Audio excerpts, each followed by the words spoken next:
Control F1. तो चलिए अब हम पढ़ते हैं। तुम लोगों ने वो कविता निकाल ली है? Yes ma'am. मैथिली शरण गुप्त की ये कविता है। और मैथिली शरण गुप्त की जीवनी तुमने पढ़ी है कि नहीं? पढ़कर आई? नो मैम, अभी नो मैम। तो तुम पढ़ लेना इनकी जीवनी। Maithili Sharan okay ma'am. गुप्त जो है जैसे हिंदी साहित्य का इतिहास देखोगे ना, तो उसमें जैसे 4 काल है हिंदी साहित्य के इतिहास के। आदिकाल, भक्तिकाल, रीतिकाल, आधुनिक काल। तो फिर जब हम आधुनिक काल देखते हैं तो आधुनिक काल के भी 4-5 काल हैं, जिसमें है जैसे भारतेंदु काल, द्विवेदी काल, छायावाद, ऐसे। तो द्विवेदी काल के कवि माने जाते हैं मैथिली शरण गुप्त। और जो द्विवेदी काल है, इसमें खास तौर से ध्यान दिया गया कि जो ऐसी स्त्रियां हैं जो काव्य में उपेक्षित रह गई हैं, जैसे यशोधरा, उर्मिला। बुद्ध के बारे में तो बहुत कुछ कहा गया, लेकिन यशोधरा के बारे में नहीं। ये सीता के बारे में बहुत कुछ कहा गया, लेकिन उर्मिला के बारे में नहीं। तो ऐसी ऐसी स्त्रियों पर मैथिली शरण गुप्त ने लिखा। और इसमें स्त्री के सम्मान पर, उस समय देश स्वतंत्र नहीं हुआ था, तो स्वतंत्रता, देशभक्ति, ऐसे ही गुणों से भरी पड़ी है कविताएं, जिसमें लगभग उस युग की कविता के जो विशेषताएं हैं, जो खास बातें हैं, गुण हैं, जो वो मैथिली शरण गुप्त के काव्य में देखने को मिलते हैं। अब ये जो कविता है, इसमें भी कुछ इसी तरह के गुण हैं कि जिसमें व्यक्ति अपना आत्मसम्मान, अपनी कर्मठता, आत्मविश्वास जगाने वाली कविता, प्रेरणा देने वाली कविता है। तो बहुत ही अच्छी कविता है। और इसको हम थोड़ा थोड़ा करके सारी कविता की व्याख्या सहित हम पढ़ेंगे। उनकी जीवनी रीड कर लेना। अगर उसमें कहीं कोई प्रॉब्लम लगे शब्दों में, इसे पूरी लाइन में, भाव को समझने में, शब्दों का अर्थ समझने में, तो तुम फिर मुझसे पूछ लेना। तो ये क्लियर है आपको जो मैं अभी तक बात कर रही थी? सब लोग माइक यस मैम।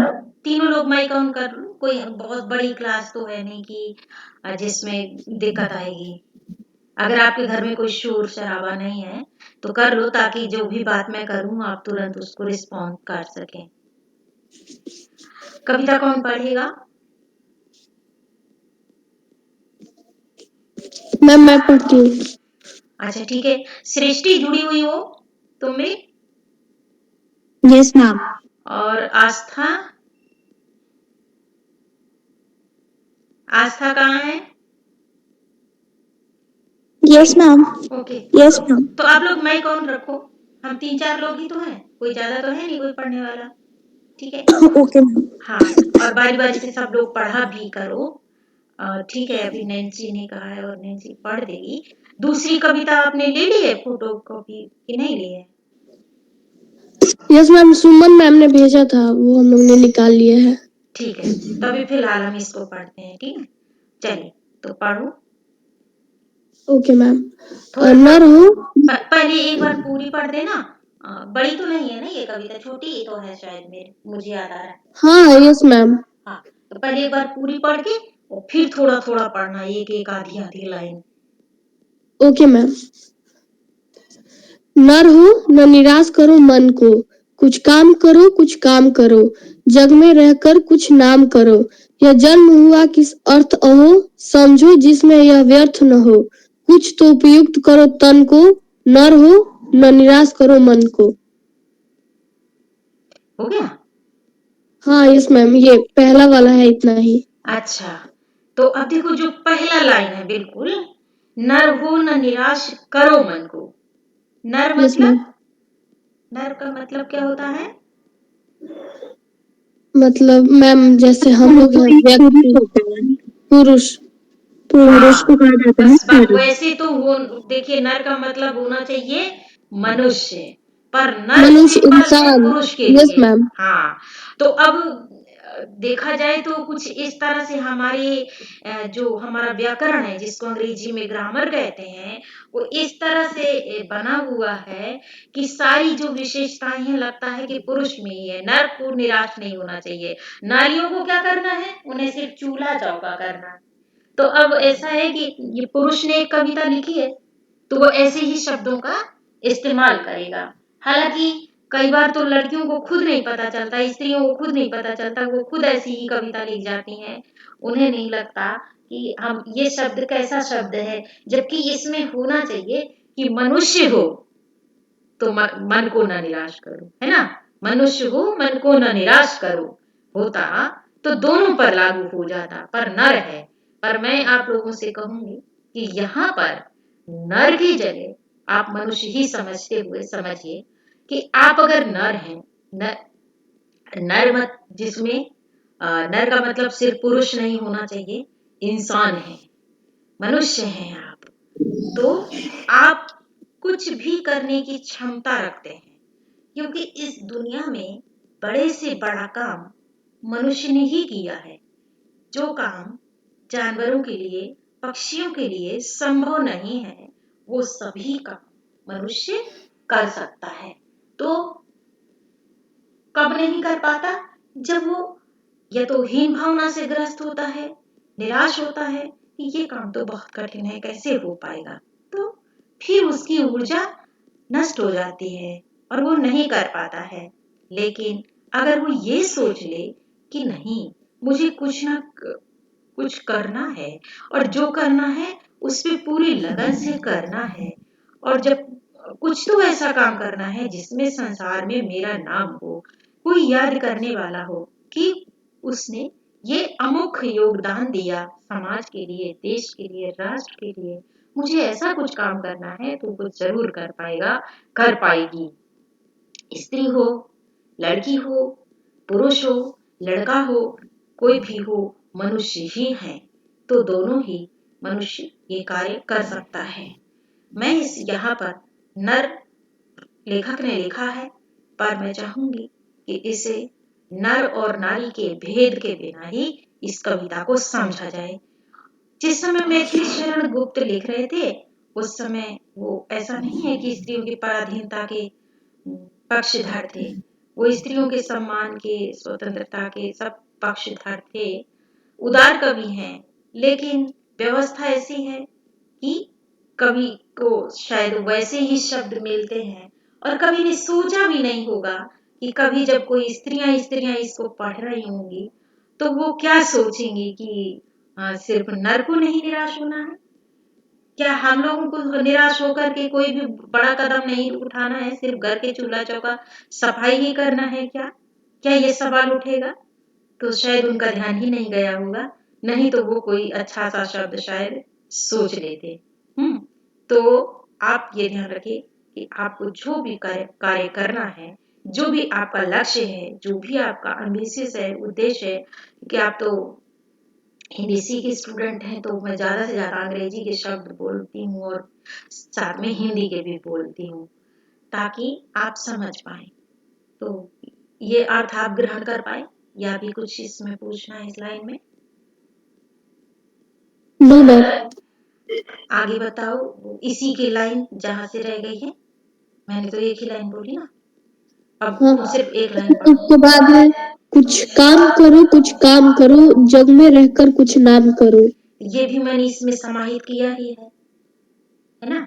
जग में नाम करने वाला और कुछ काम करने, ये लाइन यस कहाँ मैम। आती है आगे? यह जन्म हुआ किस अर्थ अहो, समझो जिसमें यह व्यर्थ न हो। अब देखिए, तुम ही कहो अहो, मतलब देखिए आहा, जो ये जन्म हुआ है, मतलब बहुत ही अच्छा। अहो या आहा मतलब खुश होने के लिए।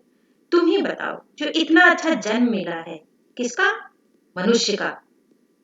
लेखक तो कहेगा कि नर का, लेकिन मैं बार बार ध्यान दिलाती रहूंगी कि नर नहीं, मनुष्य होना चाहिए यहाँ।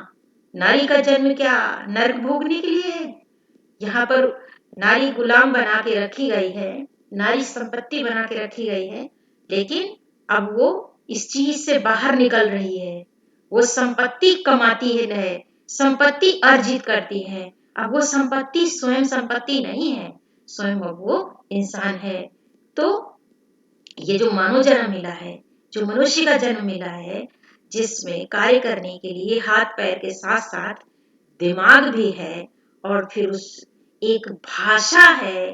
देखो, दिमाग भी हो, हाथ पैर भी हो, लेकिन भाषा ना हो तो व्यक्ति अपनी बात ही नहीं समझा पाएगा, है ना। तो भाषा है, बहुत कुछ है जो दुर्लभ गुण है, जो पशु पक्षियों से कुछ अधिक गुण मिले हुए हैं जो मनुष्य को वो जन्म मिला है। तो अगर हमने कुछ विशेष नहीं किया तो तुम ही कहो, ये क्या ये व्यर्थ नहीं हो जाएगा। तो कुछ करो, ऐसा कुछ करो, करना है, ताकि ये जो श्रेष्ठ जन्म मिला हुआ है, ये व्यर्थ न जाए, मतलब बर्बाद ना हो जाए, नष्ट ना हो जाए। अब नष्ट, स्त्रियों के जीवन तो नष्ट ही होते रहे हैं। जैसे ही जन्म लिया, यहाँ मत बैठो, ऐसे मत बोलो, इतना ऊंचा मत हंसो, ऐसे पैर नहीं फैलाओ, ये वाला कपड़ा मत पहनो, ऐसे नहीं करो, ऐसा खाना बनाना ढंग का नहीं आता है, ढंग का उठना बैठना नहीं आता है, सलीके से घर संवारना नहीं आता है। यही मतलब ससुराल में जाके सुनो और मायके में भी कई बार मम्मी लोग भी यही सब कहते हुए, ढंग से काम सीख लो, ढंग का बोलना बैठना उठना, सब कुछ सबको अटेंड करना, चाहे 20 लोग आ जाए चाहे जितने लोग आ जाए, सबको एक टाइम पे सब चीज खाना पीना से देने से लगा करके सब कुछ, कम भी हो तो कम में भी व्यवस्था करना, ये सब सीख लो, नहीं तो दूसरे घर में गुजारा ही नहीं होगा। तो बस यही हर लड़की का जीवन था। और फिर भी करते हुए कोई नहीं अगर किसी के मन का कर पाती थी तो उसका तो जीवन व्यर्थ ही होता रहा है, उसका क्या नाम हुआ, उसका तो जीवन व्यर्थ ही रहा, तो व्यर्थ होता रहा है। और ये मैथिली शरण गुप्त ने ही किसी कविता में लिखा है, वो मुझे अभी थोड़ा याद नहीं आ रही है कि कौन सी है, और मुझे गलत नाम बोलने की आदत नहीं है, क्योंकि जब याद ना हो तो यही बोलना ठीक रहेगा। याद नहीं है, जिसमें उन्होंने कहा है कि हाय अबला तुम्हारी यही कहानी, आंचल में है दूध आंखों में पानी।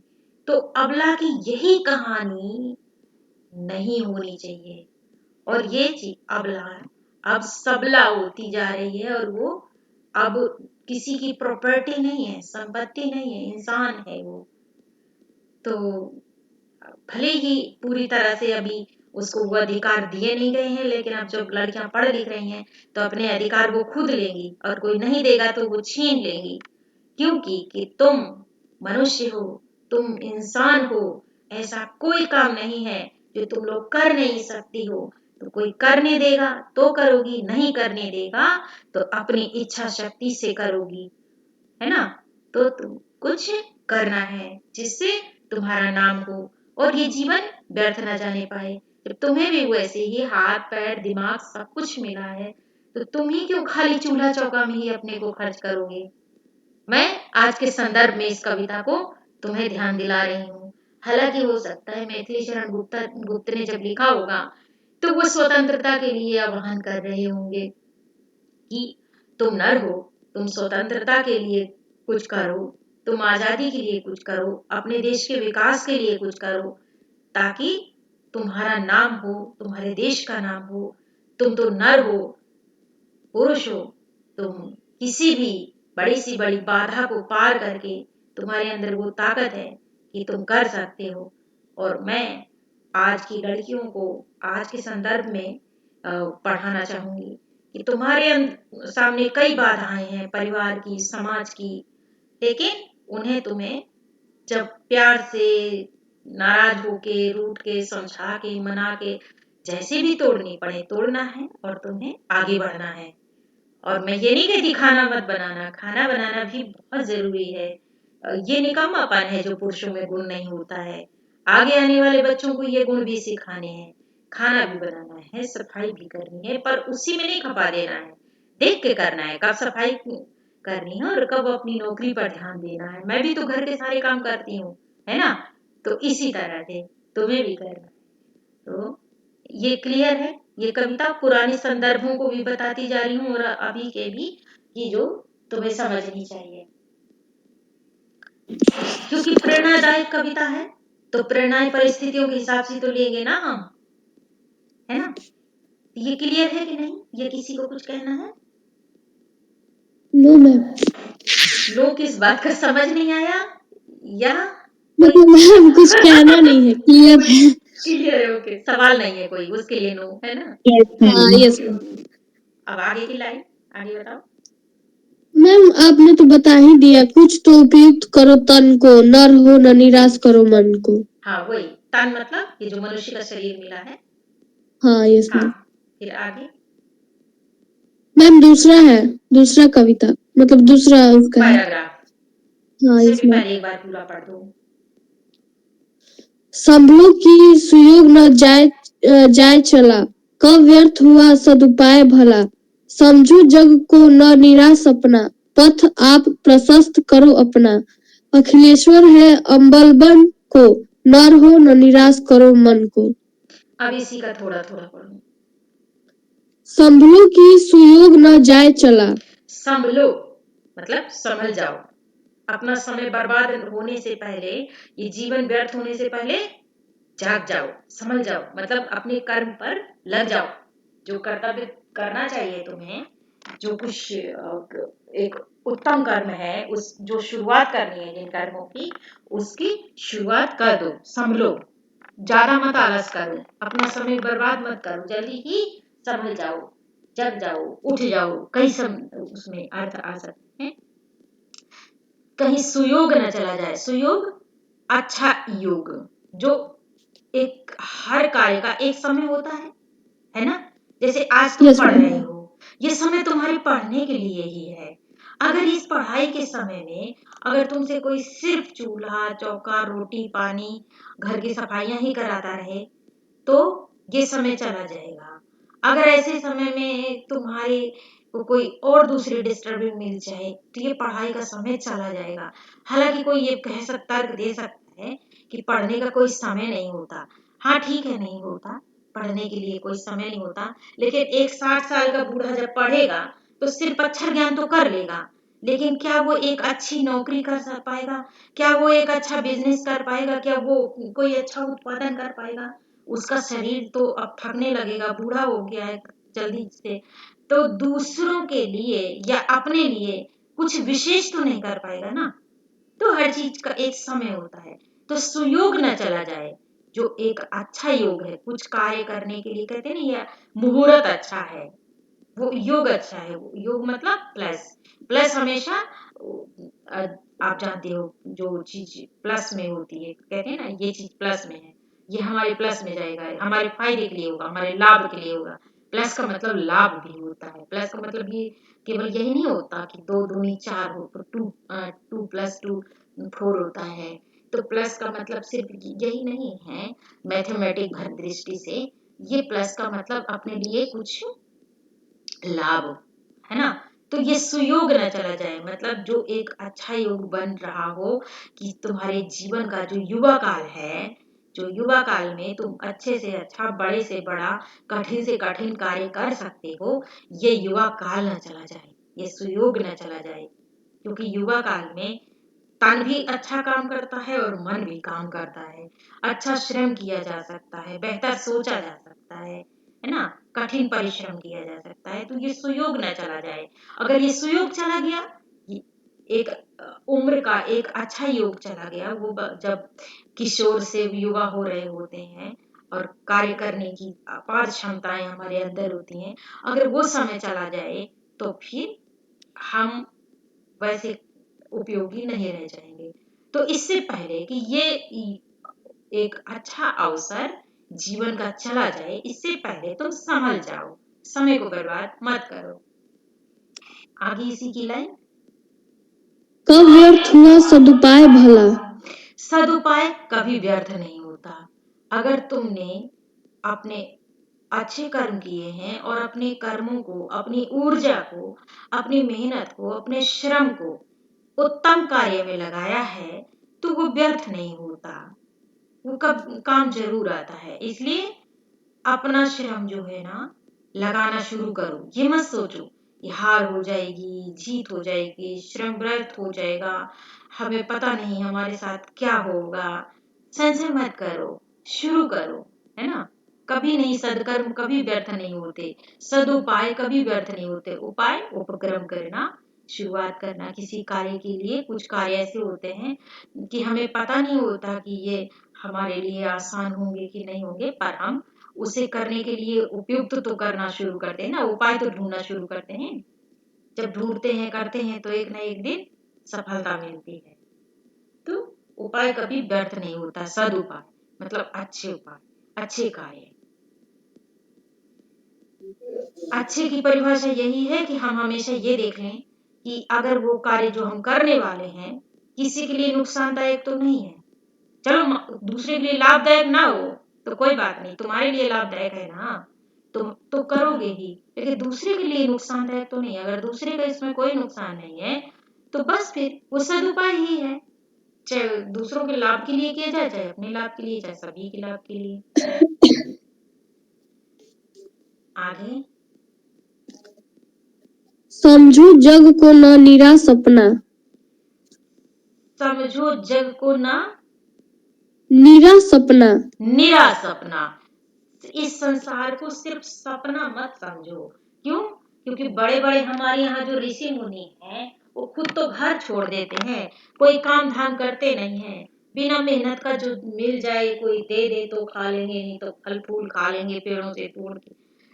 तो अब कहेंगे कि ये संसार तो सपना है, ये संसार तो सपना है, 4 दिन का है, खत्म ही तो होना है, कुछ मत जोड़ो, कुछ मत करो, ऐसी बातें करते हैं। लेकिन अगर ऐसा ही हर कोई कर ले तो ये संसार चलेगा? अगर तुम्हारे मम्मी पापा सपना समझ के कुछ ना जोड़े तो तुम्हारा पालन पोषण कहाँ से करेंगे? और पैदा करने के बारे में कोई सपना नहीं सोचे। तो यहाँ पर बहुत अच्छी बात कह रहा है कवि कि संसार को निरा सपना मत समझो। ये संसार ही है जहाँ पर हम अपने जीवन के जो हमारा जीवन है, जो मनुष्य जो जीवन मिला है, इसमें सदकर्म कर सकते हैं, अपना नाम कर सकते हैं, कोई बहुत बड़ा मुकाम हासिल कर सकते हैं। हम साबित कर सकते हैं कि हम किसी भी मुसीबत को सामना करके किसी के भी जीवन को उज्जवल बना सकते हैं, देश चला सकते हैं। अपने अनुभवों से हम बहुत से प्राणियों को दुख से निकाल सकते हैं, उनका जीवन सुखी बना सकते हैं, हम बहुत कुछ कर सकते हैं। ये संसार ही कार्य स्थली है। यहाँ पर हम अपने कार्य क्षमताओं का जो है आजमा सकते हैं कि हमें कितनी काबिलियत है।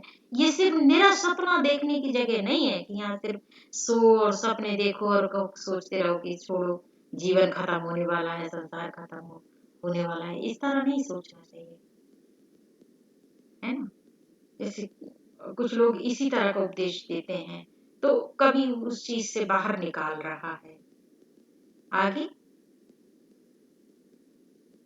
पथ आप प्रशस्त करो अपना। पथ मतलब रास्ता, ठीक है? पथ होता है रास्ता, प्रशस्त करना, खोजना, आगे बढ़ना, है ना? अपने रास्ते खुद बनाओ, खुद खोजो। कितनी ही लड़कियां होती हैं वो अपन पूछती हैं कि क्या करें, कैसे अपना करियर बनाए, लड़के लड़कियां। फिर उनको कोई किसी का दोस्त बताता है, किसी को मम्मी पापा बताते हैं, किसी को मौसा मौसी, किसी के बुआ चाचा। अपने आप खोजो अपना प्रशस्त। तुम्हारी काबिलियत, तुम्हारी योग्यता किस में है? कौन सा ऐसा कार्य है जिसमें तुम अपना नाम रोशन कर सकते हो आगे बढ़ के? किसी के कहने से मत करो। मम्मी पापा तो सबकी चाहते हैं कि सबकी लड़कियां सिर्फ टीचर बन जाएं, ताकि घर भी संभालती रहें और नौकरी भी करके पैसा भी देती रहें और ससुराल में शांति से जीवन कटे। ज्यादातर मैंने यही देखा। तो कोई कह सकता है आप भी टीचर हो। हाँ मैं टीचर हूँ, इसमें कोई दो राय नहीं है, पर मेरे पेरेंट्स ने मुझ पे दबाव डाला है इसलिए मैं टीचर बनी हूँ, ऐसा नहीं है। अब कोई कहेगी तो खुद क्यों बनी हो? अरे खुद बनी हो, खुद आपको भी बनना हो तो बन जाइए। मैंने पहले ये नहीं सोचा था कि मैं इसलिए टीचर बनना चाहती हूँ कि मैं घर संभालती रहूं। मेरी इच्छा थी कि मैं टीचर बनूं और मैं वो भी सीधा प्रोफेसर लाइन में जाना चाहती थी तो मैं गई। तो इस तरह तो कोई टीचर बनना चाहता है तो टीचर बने, कोई बुराई थोड़ी है। टीचर एक बहुत रिस्पेक्टेबल सर्विस है, तो रिस्पेक्टेबल सर्विस के कारण बनना है तो बने। अपने विद्यार्थियों का अच्छा से अच्छा भविष्य उज्जवल करें, उन्हें अच्छी बातें बताएं, है ना। तो उसमें कोई बुराई नहीं है। तो आप अपना रास्ता खुद प्रशस्त कीजिए, खुद देखिए कि आपकी रुचि कहाँ है, किस में है। आईएएस बनने में है, पुलिस बनने में है, ये जरूरी नहीं खूब बड़े बड़े ख्वाब ही देखें। अगर किसी की गृहिणी बनने में भी रुचि है तो कोई बुराई नहीं है, आप अच्छी गृहिणी बनिए, अच्छी माँ बनेंगी, लेकिन आपकी अपनी रुचि होनी चाहिए। आप अपना रास्ता प्रशस्त कीजिए, आपकी किस में रुचि है। दूसरा भला कहता है, बुरा कहता है, कहने दीजिए। अगर आपकी अपनी रुचि से कुछ करेंगी तो उसी में कुछ अनोखा करेंगी, कुछ अलग करेंगी, जो सबका ध्यान जाएगा, कह रहे वाह, ये बात, ये तो मैंने सोचा ही नहीं था। घर संभालना भी कुछ कोई सरल काम नहीं है, बल्कि बहुत मुश्किल काम है। और जो घर संभाल सकता है, घर चला सकता है, वो देश चला सकता है। यहाँ पे देश तो वो लोग चलाते हैं जिन्हें घर चलाना नहीं आता, इसीलिए तो अपना देश आगे नहीं बढ़ता, इसीलिए अपना देश पीछे रहता है, क्योंकि ऐसे पुरुषों को घर चलाना आता नहीं और देश चलाते हैं सीधा। स्त्रियों को घर चलाना आता है, तो मैं समझती हूँ स्त्रियां ही बेहतर देश चला सकती हैं। तो आप अपना रास्ता प्रशस्त कीजिए, अपने गुणों को और अपनी योग्यताओं को पहचानिए। क्लियर हो रहा है? Yes ma'am. आगे। अखिलेश्वर है अवलंबन को। अवलंबन होता है आश्रय देना, सहारा देना, सहयोग देना, है ना। तो अखिलेश्वर मतलब जो अखिल है, जो अखंड है, जो हमेशा है, हर समय है, हर जगह है, हर किसी के साथ है, वो कौन है? वो है ईश्वर। और ईश्वर कौन है? हमारे अंदर आत्मा की जो ऊर्जा है, जो हमें संदेश देती है, जो हमें प्रेरित करती है, जो हमें प्रोत्साहित करती है आगे बढ़ने के लिए, वही तो ईश्वर है। और वो अखिलेश्वर है, वो कभी नष्ट नहीं होता, वो हमेशा होता है और हर किसी के साथ होता है और उसका सबको सहारा होता है। मतलब अखिलेश्वर है अवलंबन के लिए। अगर तुम्हारा कोई विरोध करता है, तुम्हारी बुराई करता है, तुम्हें पीछे धक्का देना चाहता है, तुम चिंता मत करो, तुम सोचो कि तुम्हें आगे बढ़ना है, क्योंकि तुम्हें मनुष्य जीवन मिला है, इसलिए तुम्हें नहीं झुकना है, तुम्हें अपनी रुचि का कार्य करना है। और कोई तुम्हें अगर नहीं सहारा देता तो मत देने दो, वो ईश्वर है तुम्हारे लिए, जो तुम्हें सहारा देगा, तुम्हें आगे बढ़ाएगा। बस तुम्हारा हौसला तुम्हारे पास होना चाहिए, तुम्हारा उत्साह तुम्हारे पास होना चाहिए। क्लियर है? Yes ma'am. उसके बाद वही है नर हो न अभी निराश कितने करो मन पैराग्राफ को। हैं नैन्सी? मैम अभी 2 हो गए और एक 5 है मैम अभी। 5 हैं। यस मैम, बड़ा है ये। हाँ, टाइम कितना है हमारे पास? मैम अभी टाइम है 20 मिनट। 20 मिनट। तो फिर एक पैराग्राफ और कर लेते हैं। हाँ मैम, एक और हो जाएगा। पढ़ दो। जब प्राप्त तुम्हें सब तत्व यहाँ, फिर जा सकता वह सत्व कहाँ। तुम स्वतत्व सुधा रसपान करो, उठ के अमृतत्व विधान करो। द्वरूप रहो भाव कानन को, नर हो न निराश करो मन को। अब इसी को थोड़ा थोड़ा पढ़ो। जब प्राप्त तुम्हें सब तत्व यहाँ। जब प्राप्त तुम्हें सब तत्व यहाँ। तत्व, यस मैम। हाँ, तत्व मतलब देखिए, वैसे तो कहा जाता है तत्व, तत्व का मतलब होता है हर वस्तु अपने आप में एक वस्तु, तत्व, है ना। Yes ma'am. जैसे पहले मैं बहुत सिंपल में समझाना चाहूंगी कि मान लो दूध है, उनको दूध में प्रोटीन का तत्व होता है ना। मान लो यस मैम। गाजर में विटामिन ए का तत्व होता है। हर किसी में कोई ना कोई तत्व होता है, पर मुख्य माने गए पहले 3 तत्व। 3 तत्व हैं मिट्टी। वैसे 5 तत्व माने गए हैं बाद में, लेकिन 5 से भी पहले 3 तत्व होते हैं, जिसमें है मिट्टी, अग्नि, एक सेकेंड, अग्नि, पानी और हवा, सबसे जो मुख्य तत्व हैं। तो हमारा शरीर इन 3 तत्वों से बना है, लेकिन बाद में विद्वानों ने कहा कि नहीं 5 तत्व मुख्य होते हैं और शरीर 5 तत्वों से बना है। मैंने अग्नि, पानी, हवा के साथ साथ उन्होंने मिट्टी यानी धरती और आकाश को भी माना तत्व। तो आप 5 तत्व मान लीजिए। लेकिन मेरी अपनी समझ और अपना अनुभव कहता है कि मिट्टी में खुद भी अपने तत्व हैं, जिसमें अग्नि भी है, पानी भी है और वायु भी है। तो 3 तत्व ही बहुत मुख्य रूप से माने जाते हैं, जिन्हें अपना बहुत ही ज्यादा गूढ़ भाषाओं में जब जाते हैं तो रजोगुण, तमोगुण, सत्वगुण ऐसे बोलते हैं। लेकिन उतना नहीं जाएंगे। हम अग्नि, पानी, हवा, वायु, मतलब हवा को वायु बोलेंगे, पवन, धरती और आकाश तक ही रहेंगे। ये 5 तत्व मेन माने गए आगे चल के। तो इसलिए मैं 5 तत्वों की बात करूंगी कि ये 5 तत्व हैं और इन 5 तत्व, पहले तो इन तत्वों से ही शरीर बना है। तो जब शरीर तत्वों से ही बना है तो हर तत्व तुम्हें प्राप्त है कि नहीं? हर तत्व प्राप्त है, क्योंकि जब तत्वों से बना है तो तत्वों पर आप काम कर सकते हो। शरीर ही तत्वों पर आधारित है। तो फिर तत्व, आखिर यहाँ पर फिर और कौन से तत्व चाहिए?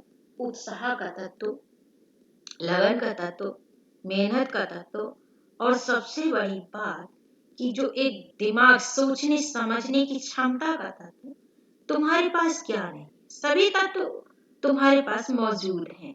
तुम्हारे पास भाषा का तत्व है, तुम्हारे पास सोच समझ करके सही गलत का निर्णय करने का तत्व है ना? क्योंकि तुम्हें तत्वों पर जब प्राप्त शरीर है, तत्वों पर आधारित शरीर प्राप्त है। किसी को अगर शरीर ना प्राप्त हो और वो अपनी आधी अधूरी इच्छाओं को लेके अगर मर जाए तो कहते हैं ना कि आत्मा भटकती रहती है। वो पूरे क्यों नहीं कर लेती अपने कार्य को? कर ले। अब कई बार मैं भी पहले सोचती थी, आप सोचते हो कि नहीं, कि आत्मा तो फिर उसके पास तो बहुत शक्ति होगी, वो तो कुछ भी कर ले। मान लो जो काम शरीर में, तो थक जाता है इंसान, टूट जाता है, लोग रोक लेते हैं, तो आत्मा को तो कोई कुछ कर ही नहीं सकता। तो वो क्यों नहीं अपने अधूरे कार्य को पूरा कर लेती? अगर बहुत सारा पैसा छोड़ के मर गई है तो वो पैसा वो ले ले, उससे कुछ कर पाए। लेकिन अब मुझे समझ में आता है कि जब तक तत्व से प्राप्त शरीर नहीं होता तो फिर वो कोई कार्य नहीं कर सकता। तत्वहीन आत्मा कोई कार्य करने की क्षमता नहीं रखती। अगर हम मानते हैं कि आत्मा होती है तो वो सिर्फ सुख या दुख, ये समझने, सिर्फ शायद वो महसूस ही कर सकती है। दुखी मरेगी तो दुख दुख महसूस करती रहेगी, या सुखी होके अगर निकलेगी शरीर से बाहर तो सुख महसूस करेगी, अगर होती है तो। हम इस पे नहीं जाएंगे, पर कहने का मतलब ये है कि जब सभी तत्व तुम्हें प्राप्त है, मतलब शरीर प्राप्त है, शरीर प्राप्त है तो शरीर में अगर अभी ऊर्जा बाकी है और तुमने समय पर निर्णय ले लिया है कुछ विशेष करने के लिए, कुछ अनोखा करने के लिए, जिससे आपका जीवन सार्थक हो, दुनिया आपको जाने कि आपने कौन सा मूल्य कार्य किया है, तो फिर आप सब कुछ कर सकते हैं। इसमें कोई दुविधा नहीं, क्योंकि तत्वों से प्राप्त शरीर तुम्हारे पास है और शरीर का प्राप्त होना सभी तत्वों को प्राप्त होना है, क्योंकि 5 तत्वों से बना हुआ ये शरीर ही है जो किसी भी तरह की ऊंचाई को प्राप्त करने के लिए सहायक होता है, समर्थ होता है। ये बात क्लियर हो रही? Yes ma'am. या कठिन लग रहा है ये शरीर और आत्मा वाला? No ma'am. ठीक है, तो आगे लाइन बताओ। फिर जा सकता वह सत्व कहाँ? फिर तो अपना सत्व कहीं नहीं जा सकता ना। सत्व मतलब सत्य, जो सत्य पर आधारित जो कार्य हैं, जो सद्मार्ग पर आधारित कार्य हैं।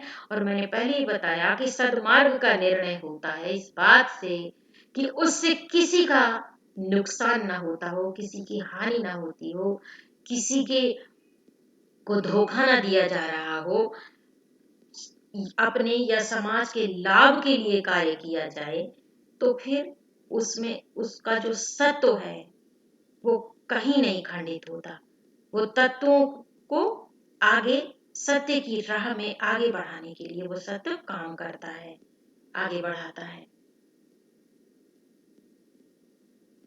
आगे स्वत्व सुधा रस पान करो।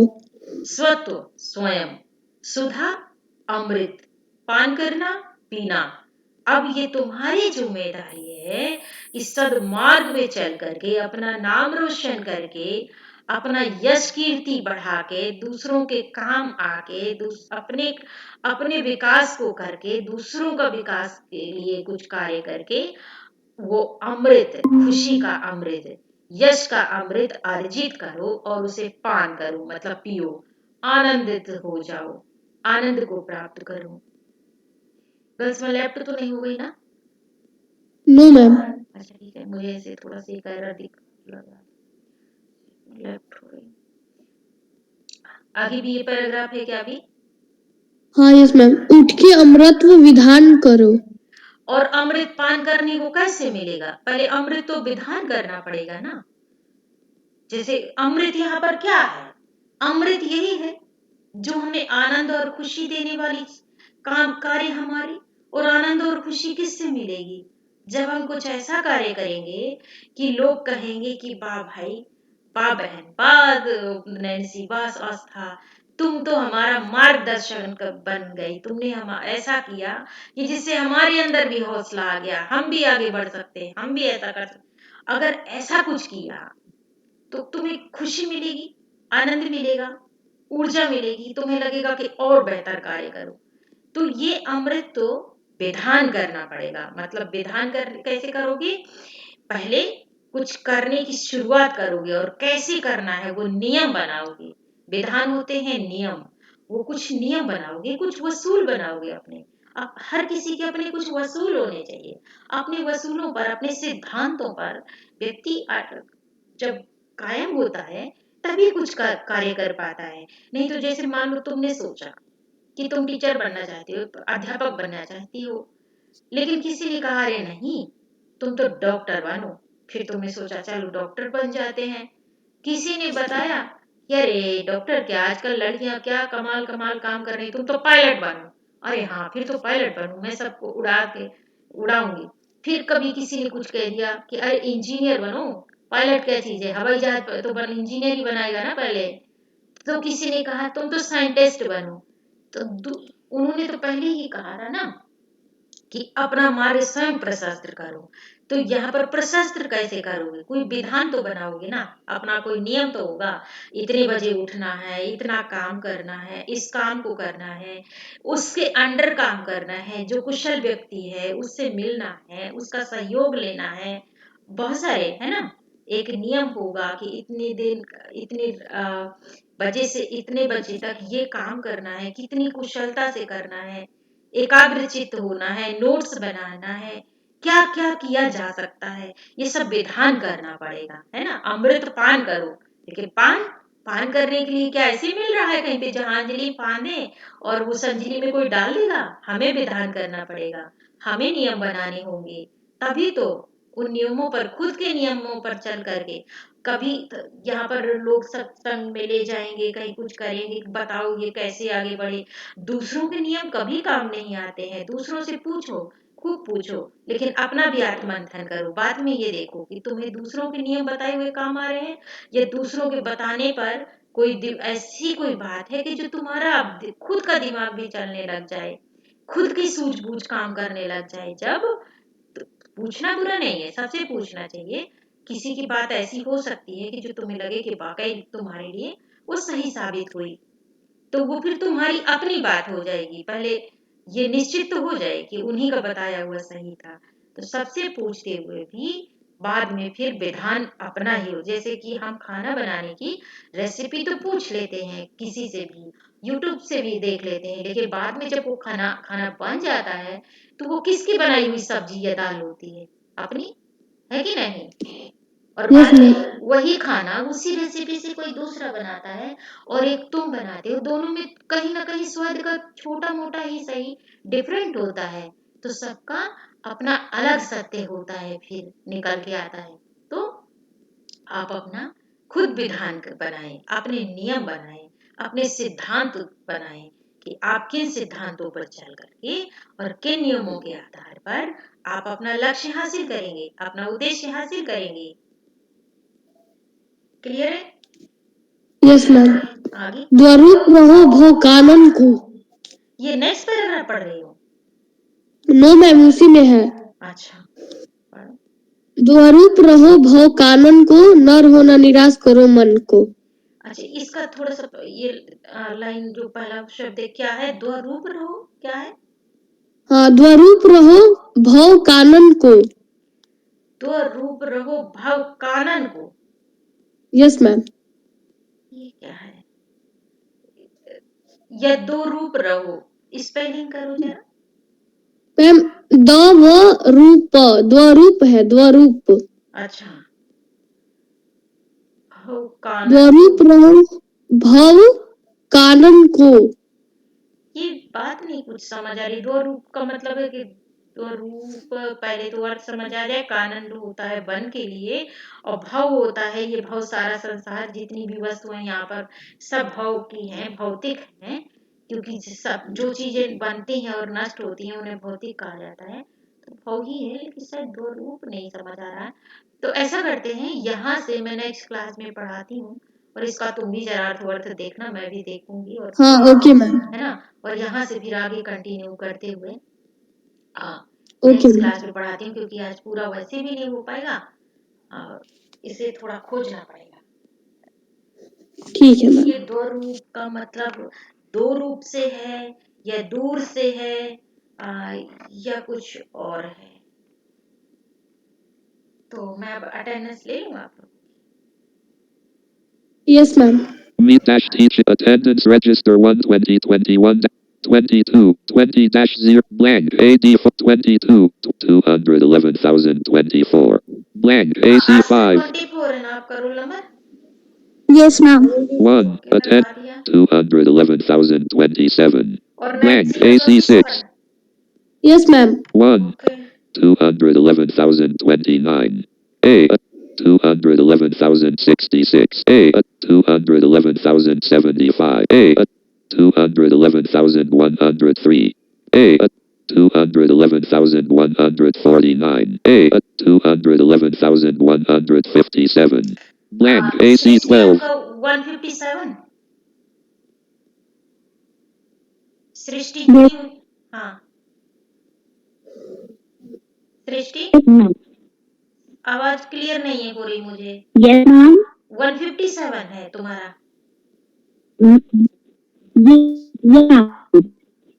क्या बोल रही है? यस कह रही है ना? Yes ma'am. मैम आपको मेरी आवाज नहीं आ रही है? आवाज आ रही है, कट जा रही थी, क्लियर नहीं हो रहा था। ठीक है लगा दिया। मैम यस 157 मेरा ही है।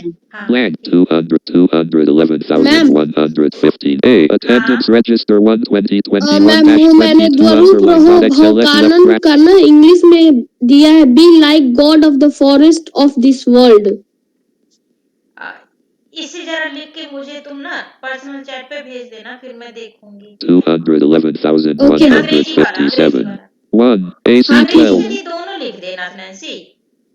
हाँ ओके मैम ओके। हाँ 211,157 ठीक है। 1 AC 12 अरे मैं बार बार attendance 211,149 A 211,159 A AC 13 A attendance 211,208 blank AC A 211,211 blank A 211,219 blank A blank 211,219 A roll no period 22 20 dash 01 dash blank AD for 22 20 blank AD4 task switching opt 2 6.1. Alt F4